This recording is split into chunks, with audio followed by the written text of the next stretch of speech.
Is the Alberta carbon tax a job killer? I hear this all the time in Alberta. Jason Kenney, the leader of the official opposition, it's a frequent talking point of his.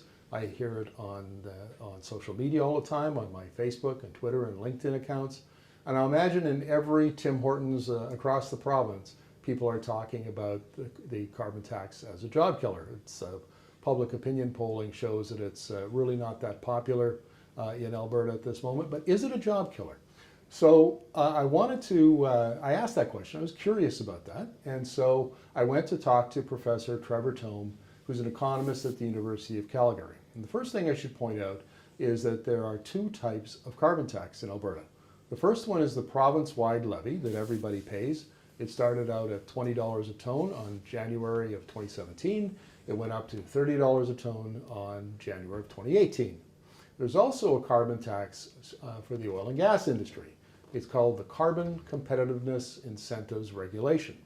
And it's designed to encourage companies to become more efficient and to lower the carbon intensity of their crude oil. Now, this is especially important for the oil sands, which has heavy crude oil that has a very high carbon intensity. So when you hear critics say that the Alberta oil sands crude is dirty oil, that's what they mean, high carbon intensity. So of course, the industry and government want to lower that by lowering emissions.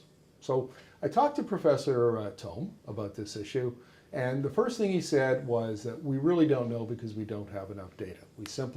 There's a lag in employment data, and not only that, but there were other things happening around the time that the carbon tax was introduced, most noticeably the recovery in oil prices and the beginning of the recovery of the Alberta economy. So it's kind of tough to separate out all of those variables when you don't have a lot of data, and it takes a number of years to get the kind of data that economists need to make these analyses. So the province where they have in fact done this kind of analysis for a carbon tax is right next door in British Columbia, which introduced its carbon tax in 2008. So Professor Tome referred me to two studies that were being done by PhD students at the University of Calgary. The first one is Chi-Man Yip, and what Chi-Man did was take a look at the BC carbon tax, and he found that there was in fact a small loss of jobs for men with a low education in energy intensive industries. So I mean, if you thought forestry, that would probably be a good example of that kind of industry. And the second student is Akio Yamazaki. And what Akio found was that there were, again, in the energy intensive industries, there was a small unemployment effect or small loss of jobs, but that was offset by a gain of jobs in non-energy intensive industries. So basically it was a wash, was Professor Tome's takeaway on that study. So all in all, with the data we have at this point, where we're 23 months into the carbon tax in the Alberta, we cannot say definitively that it is in fact a job killer. Now, Professor Andrew Leach from the University of Alberta has a different idea. He thinks that the carbon tax is actually a job saver. If you're going to use carbon pricing to lower emissions within the provincial economy, Professor Leach says, the thing you want to do is you want to take out those emissions that are the least efficient, or they have the lowest value per ton emitted.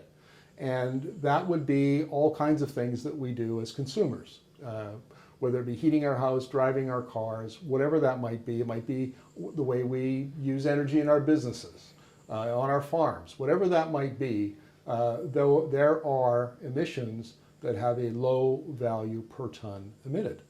And the reason we want to do that is because in the highest value per ton emitted tends to be in oil and gas. And that'll come as no surprise to Albertans, nor will Albertans be surprised that it's the oil sands that have the highest value per ton emitted.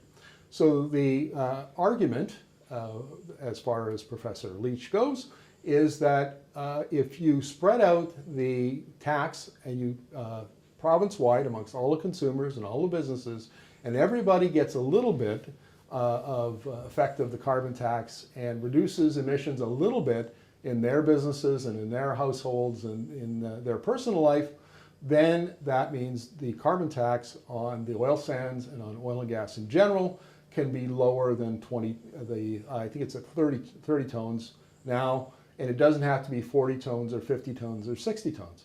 And that's a really key point, because I've interviewed industry leaders, people like Harbir Chuna, who's the VP of Technology at Cenovus, and the thing they say over and over again is that the carbon tax, they're very pleased with the way it was implemented, because it started low and then it can ramp up over time. And then what that does is it allows the companies to innovate, to implement the technology they've been developing over time to reduce emissions.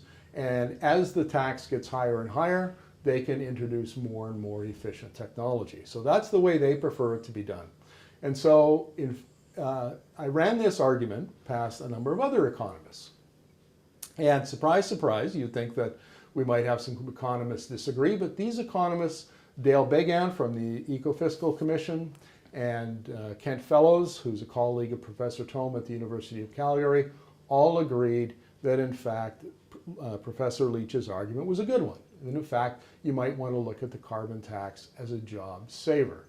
So all in all, when we try to assess whether or not, in fact, the Alberta carbon tax is a job killer, we have to come to this conclusion. There isn't enough data. The studies that have been done on British Columbia and its carbon tax indicate that it's pretty much a wash, and maybe with a small job loss effect, but certainly nothing serious. And then we have the argument that it's in fact a job saver. So all in all, this may go against the grain and a lot of people may not agree with it, but the economists that I've interviewed all agree that in fact the carbon tax is actually good for employment, not bad for employment.